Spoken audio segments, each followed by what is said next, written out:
What's up, everybody? Welcome to Podcast Now. I'm Alex. In this video, I want to discuss when we will see Spider-Man 2. Now, this is a game that obviously has to be in development. We know Insomniac has been working on their next game. Awesome that they have been bought up by Sony. That happened, obviously, back in August. Part of the PlayStation family, and I think that'll lead to many things with Sunset Overdrive. It'll lead with things, I think, for Resistance, which I'm really hoping for. And obviously, it continues the relationship with Spider-Man. Spider-Man was such a powerful, really more than just the fact that the game was really good. It's a powerful IP and a very popular IP that Sony owns, right? And that Insomniac did a really good job of creating. And so you would hope, obviously, the quality and the standards for the second game would be just as high.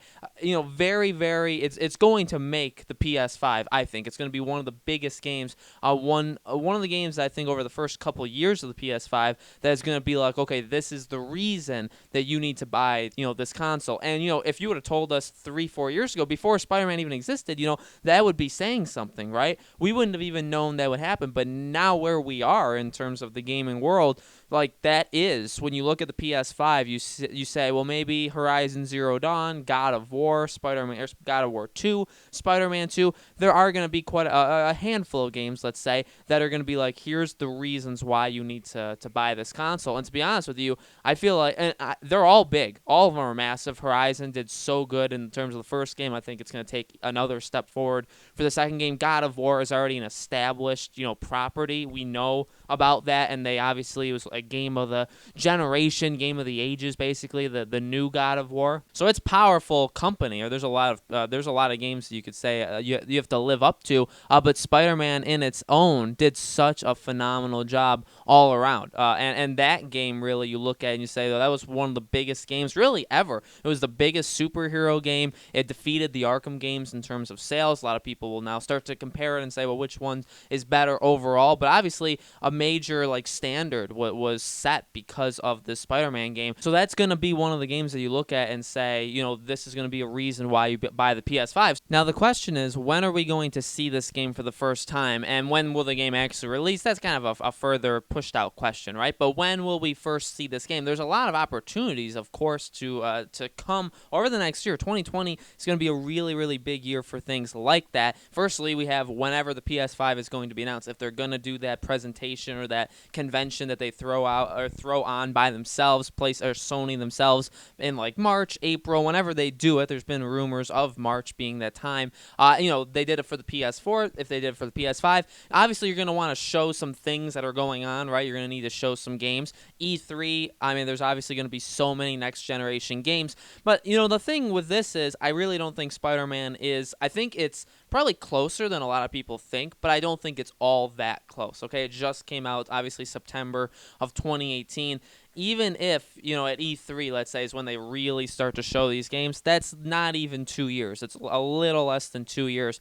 It's possible. It is definitely possible. And the thing also to remember is Sony has said they want the idea with the PS5 is to push out games basically faster, that the power of the console makes it easier for developers to be able to make games quicker. And so that's good, but at the same time, they've been very adamant when they've talked that, hey, we know how powerful our exclusives are. We know the power of storytelling and these open worlds that we've created and stuff, and we want, we need to give them time, and we're not going to pressure them, and we need to just let them nurture and grow, right? So, kind of conflicting talks, basically, if you think about it like that. They want, the idea of the console is to get games out faster, but at the same time, they don't want to rush, and they want them to take their time and go as slow as they need to go in order to finish their game. So it's a little weird. It's not out of the realm of possibility, though, that you could see Spider-Man at E3, because a little less than 2 years, but you have to imagine that they're not upgrading all that much, and that they went immediately from Spider-Man to Spider-Man 2, and they immediately started working on it for the PS5.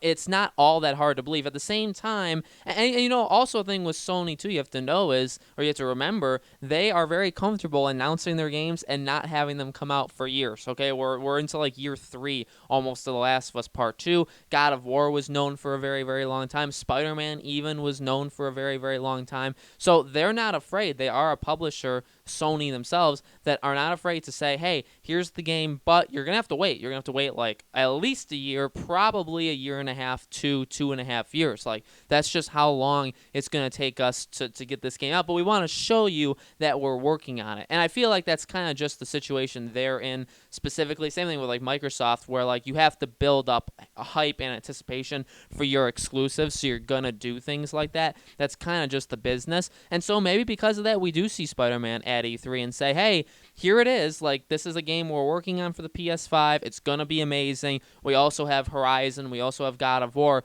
But you know, it's going to take a while. And, you know, if we do that, if we see Spider-Man, I think we would also see God of War, because God of War came out first. God of War was even, you know, would be even more time has passed. So that's another one as well, where it's like, well, we could show it to you. We could show like, hey, we're doing it. Here's a trailer, but you're probably not going to get gameplay till next year, till 2021. And then the game may release in 2021 and may release in 2022, but we're working on it and it's coming. So I really feel, I feel like I've almost talked myself into E3 2020 being the time.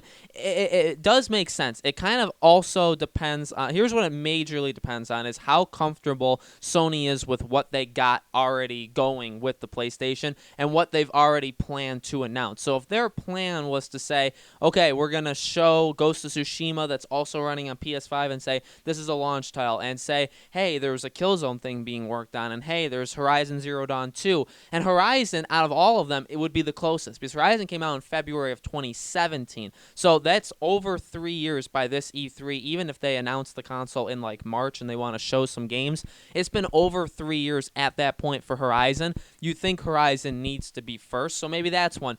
Ultimately, again, it just depends on, like, do they feel comfortable with Horizon leading the way, and that's it. Like, we all know as gamers in the back of our minds, like, okay, well, they have Spider-Man, they have God of War, that's cool, but does Sony feel like they need to tell us that? Does Sony feel like they know some people think it, but they want a lot of people thinking it, so they're going to be like, okay, well, we got a lot we could show you of Horizon, we got a lot of Ghost of Tsushima, we got a lot of this and that, but we also want to just casually remind people of, like, hey, Spider-Man 2, God of War 2, Horizon 2, you know, they're all being done. You know, they're and especially God of War and Spider-Man, they're all being worked on. It's just going to take some time. If that's what they plan on doing, just to really kind of front load it, right? Get so many people very excited, even though we wouldn't get the game for a year, 2 years after announcement, get people excited this June when the pre-orders start for the PS5, get people pumped. And in order to do that, you do need to kind of talk about what's coming a couple years down the line. Maybe there's that hidden Uncharted game. You know, maybe Naughty Dog's working on 2 games at once, and you could talk about that.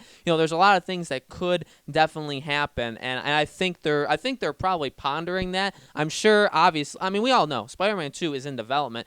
Will it have enough that they could easily throw together a trailer? I think it easily could. I think they really, it's just a question of, do they feel they need to show it or not? And really, with Sony, it is kind of a thing where they do show their games rather early, so I feel like I talked myself into it. I'm going to call E3 2020. I'm going to say that's going to be the time we see Spider-Man 2. But guys, let me know in the comments below. What do you think? Do you think we could see it just, you know, this upcoming year? Do you think they're going to wait a little bit longer to show us Spider-Man 2? When do you think the game would release? All those questions, let me know in the comments below. Make sure you guys subscribe to our YouTube channel, Podcast Now. Hit that bell icon so you guys know when these videos go up. And thank you, as always, for watching, and I hope to see you all on the next video.